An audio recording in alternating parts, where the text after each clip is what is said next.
Baik, Bismillahirrahmanirrahim. Assalamualaikum warahmatullahi wabarakatuh.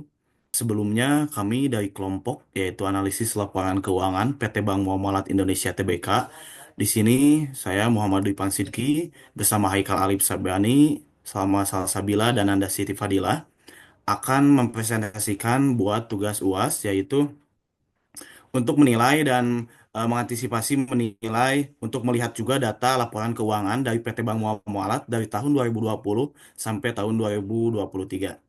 Baik, langsung saja kita lihat ke latar belakang dari PT Bank Muamalat Indonesia. Jadi, latar belakang dari PT Bank Muamalat Indonesia Tbk menunjukkan dampak transisi menuju syariah penuh pada aset, liabilitas, dan probabilitas. Nah, dengan analisis tahun 2022 sampai 2023, begitupun sampai dari 2020 sampai 2021, yang menyoroti rasio likuiditas dan efisiensi. Sebagai bank syariah pertama, Bank Muamalat berperan strategis dalam ekosistem keuangan syariah. Meski menghadapi tantangan operasional dan sumber daya manusia, namun tetapi berkomitmen menjadi pelopor ekonomi syariah nasional yang tembus hingga internasional.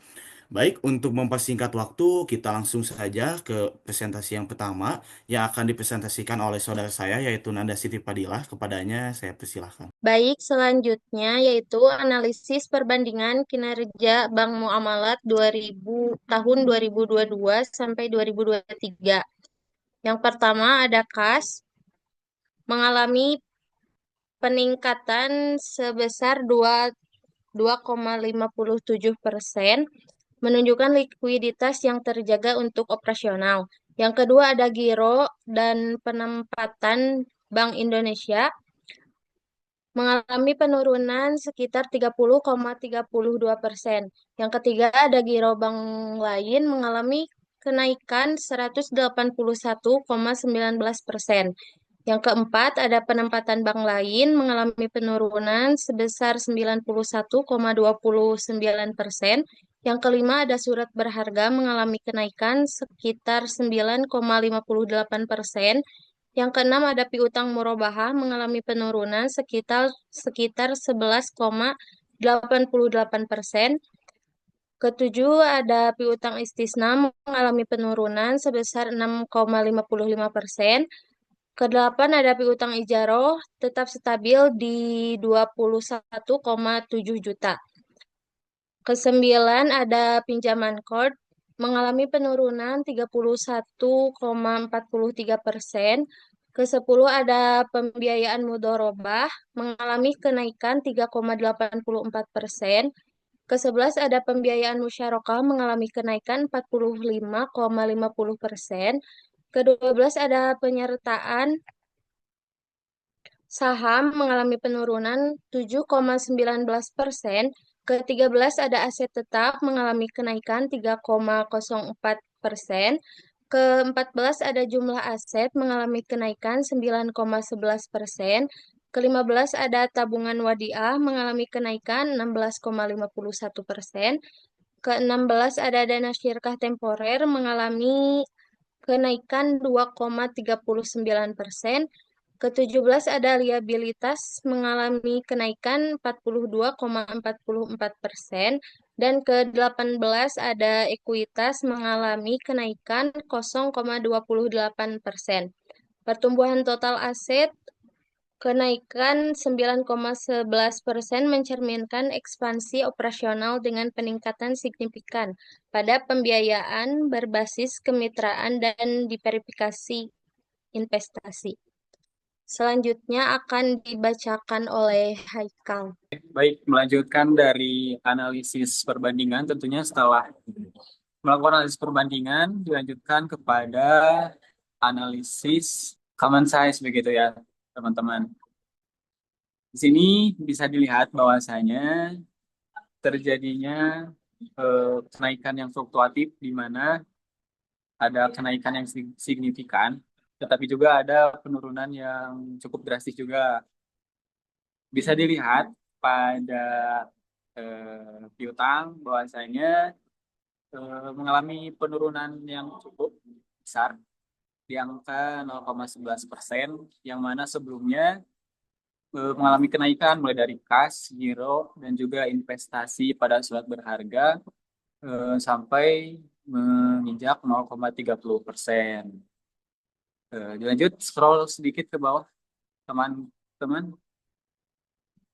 Nah, selanjutnya ada di dana sirna temporer.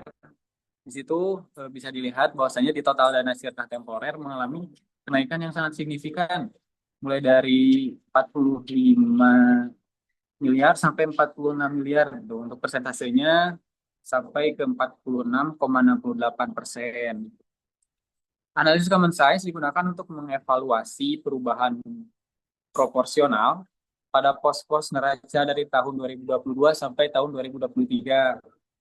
Ini dilihat dari sisi aktiva lancarnya. Kemudian untuk kas mengalami peningkatan sebesar untuk rupiahnya 18 miliar ataupun 0,2% dari keseluruhan nilai aset.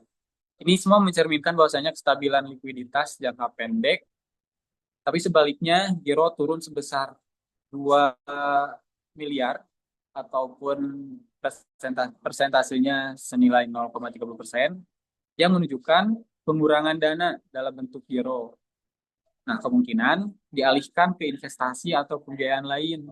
Investasi pada surat berharga meningkat sebesar 2,6 miliar atau 0,09%. Menandakan bahwasanya strategi alokasi dana dari instrumen investasi, namun penempatan pada bank mengalami penurunan signifikan sebesar, boleh di scroll sedikit. Nah, mengalami penurunan sebesar 38,9 miliar atau minus 0,91%. Itu merupakan penurunan yang sangat drastis dibandingkan dengan penurunan-penurunan sebelumnya yang kemungkinan digunakan untuk kebutuhan operasional atau pembiayaan yang tercantum pada tabel di atas. Kemudian pada piutang merubah menurun sebesar 758 atau minus 0,41%. Selain itu, pada sisi simpanan, giro wadiah dan tabungan wadiah masing-masing meningkat sebesar 794 atau 0,25% dan 1 triliun ataupun 0,16%, mencerminkan kepercayaan nasabah terhadap produk non bagi hasil. Namun tabungan mudharabah turun sebesar 481 atau minus 9,58%.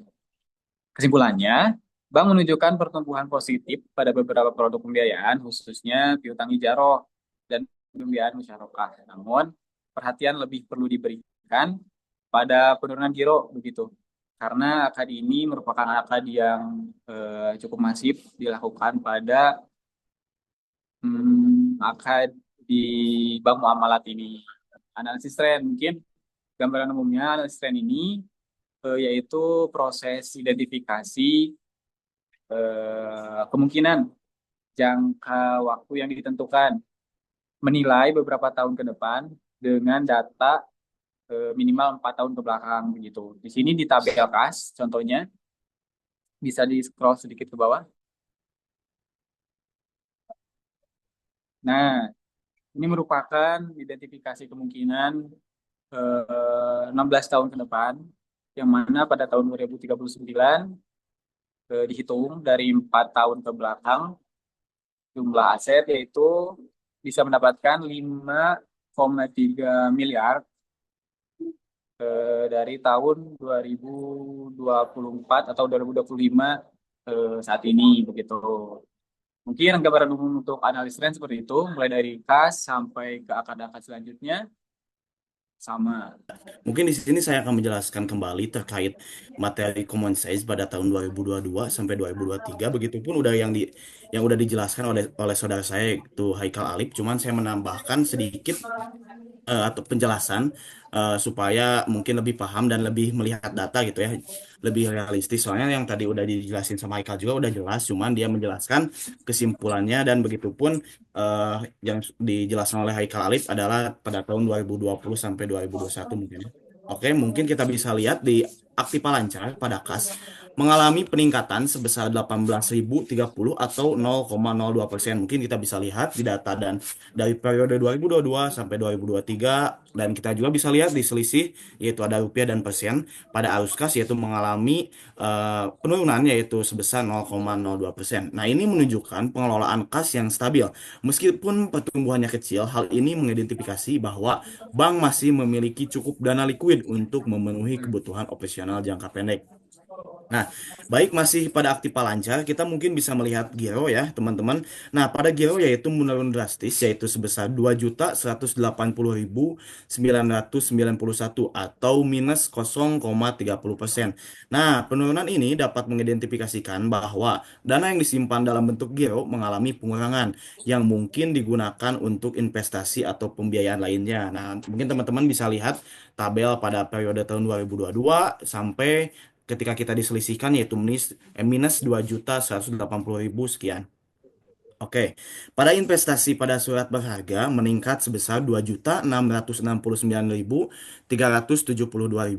Nah, atau 0,09%. Nah, peningkatan ini menunjukkan strategi bank untuk mengalokasikan lebih banyak dana ke instrumen investasi yang memberikan imbang hasil. Nah, mungkin kesimpulan dari Common Size pada tahun 2022 sampai tahun 2023 tidak jauh seperti yang sudah dijelaskan oleh Haikal Alip, yaitu pada tahun 2020 sampai tahun 2021.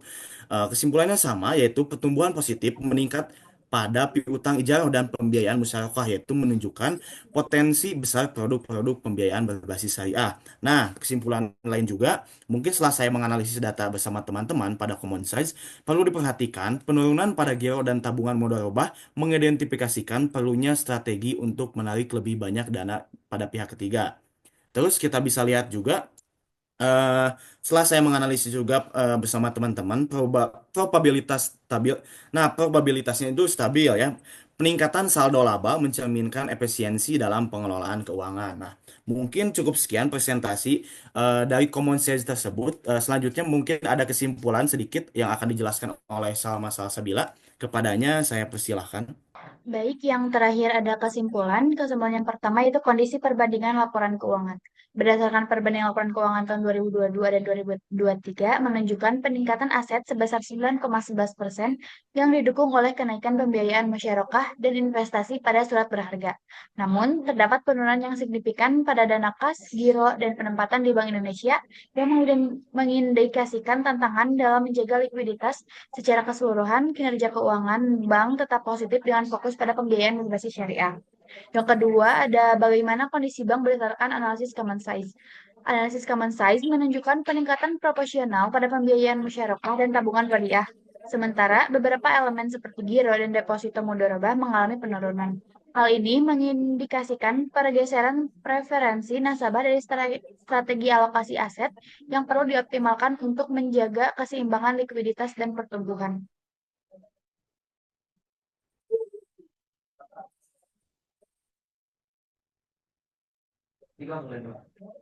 Yang terakhir ada proyeksi 16 tahun ke depan untuk kondisi Bank Syariah PT Muamalat.